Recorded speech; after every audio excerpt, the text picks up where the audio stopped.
It is an honor to have the opportunity to speak to you on your graduation. Really, what an absolute thrill to talk to a graduating class. And thank you for inviting me to be here with you, or here, where I am, with you, where you are. It's weird, right? Weird times with this pandemic. Before I start filling you in with the wisdom and the advice that is often the stuff of college graduations, I first want to make you do something that I think is really important. I want you to turn around to that person who I'm sure is with you right now in the room with you, watching as well. That person who helped you figure it out, the person who helped you make it to this tremendous achievement today, whether it's your parent or an aunt or an uncle, maybe it's a grandparent or a friend, maybe it's a mentor or a sibling, maybe it's your spouse, maybe it's your kids. And I want you to stand up, give them a hug, and say thank you. Just say thank you, thank you, thank you, thank you for your support and your help and your patience and your advice and for all that precious time that they gave to you in support of your dream, which you're achieving today. Thank them because they have helped to transform your life and they have given your future a big upgrade.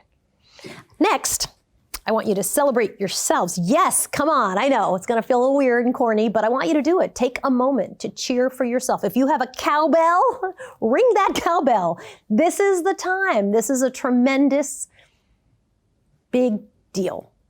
And I bet when you started this journey, you'd pictured it a little bit differently. Never would you have thought that the last 4 years or so would be so challenging? Never would you have foreseen, certainly, a pandemic that would shut down our country or that would take the lives of hundreds of thousands of people. I am sure you never envisioned yourself sitting in front of a computer for a graduation or a class or donning a mask, staying indoors, isolating yourself from your friends and your family members. Some of us lost people over the last year plus. Some of us lost jobs and homes and opportunities. And yet, here you are. And for that, you need to feel very proud. Every year, kids graduate from college, and some do it while facing tough circumstances at home. Some do it while having lost things, parents or homes. Young people have graduated, certainly, during wars and during economic recessions. But you guys have done it facing nearly all of those things. And I can't say this enough times. You should be so, so proud, not just because you accomplished the not small task of earning your college degree, but because you have faced incredible adversity and you've met it with strength. I learned a lesson from my parents that I would like to now pass along to you. It's a lesson about that phrase, the American dream. My parents were immigrants who came to this country pretty young. And like a lot of immigrants, they'd been told about this dream, that there was an opportunity here for everybody to make a better life. My parents didn't have a lot of resources. My father was white, my mother was black. This was the late 1950s. And what they discovered here sometimes was as much about adversity as it was about opportunity. My parents like to tell the story of how they met. They both went to daily mass. And as I mentioned, my dad was white and from Australia. My mom was black and from Cuba. And because they went to daily mass, for anybody who's Latino, you know the entire point of the story is you should be going to daily mass. Anyway, so my dad had a car and he would drive. And every day he would drive by my mom, who was walking to daily mass. And he would pull over his car and wind down the window. This was before there were power windows. And he would hit on my mom. He tried to pick her up. Can't clean that up. That's what he did on the way to church. And he would offer her a ride and she would say, no, thank you. Because as she told us in the story, you don't take a ride from someone you don't know well. Day after day for daily mass, my dad would hit on my mom and ask her for a ride. And she would say, no, thank you. No, thank you. No, thank you. And then one day she said yes. And my dad, being no fool, took advantage of the opportunity and they made a date to go on a date. This was Baltimore, Maryland in 1958. That night they went out to dinner, restaurant. But every restaurant that they went to wouldn't seat them because my dad was white and my mom was black. And so they would be turned away from restaurant after restaurant after restaurant. Eventually, my mother brought my father back to her apartment. She was an amazing cook of Cuban food, and she whipped him up a meal. And the entire point of her story was not about hardship. And it wasn't about discrimination. And it wasn't even about what life was like in the 1950s for interracial couples. Her entire point was, girls, if you can cook, you could get a man. I like to say, because I can't cook. I can't make it, but I can make it happen as I dial it in. My parents decided that they would get married at the end of 1958, when interracial marriage was illegal in the state they lived in.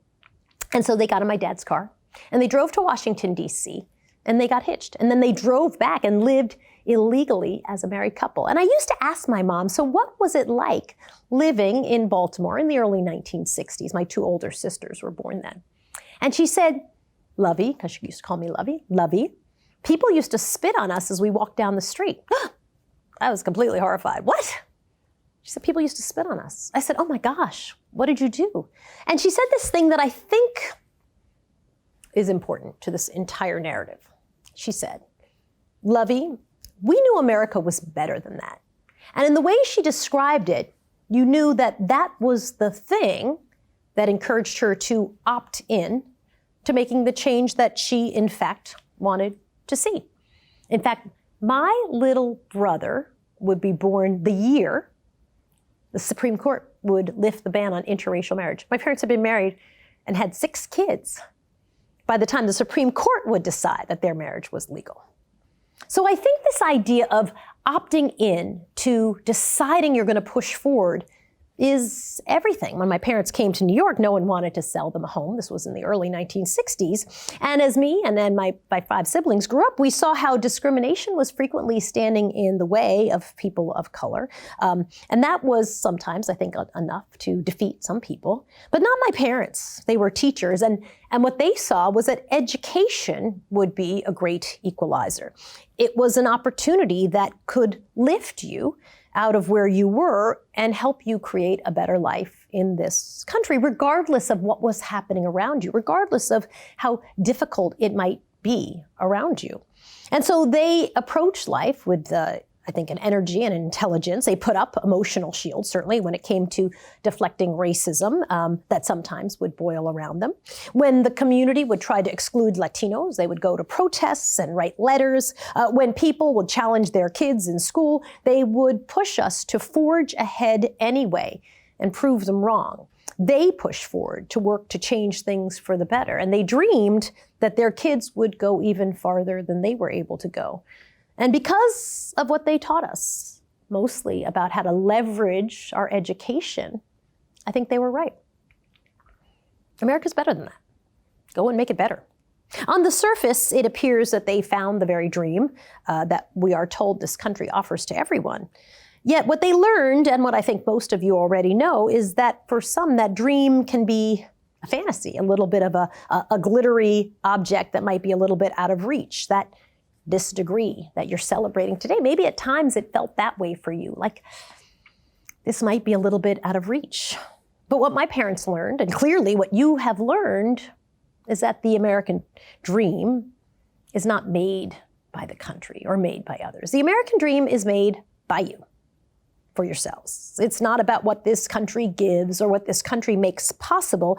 It's about you, and it's about your effort to pursue a dream and reach and work and strive.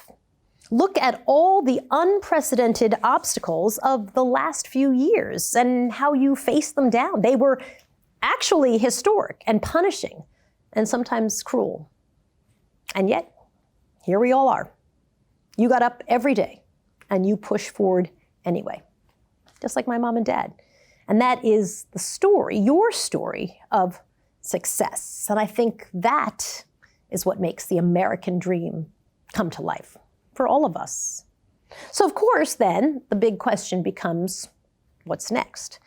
I think if this pandemic has taught us anything, it should be that life calls all of us to be people of action.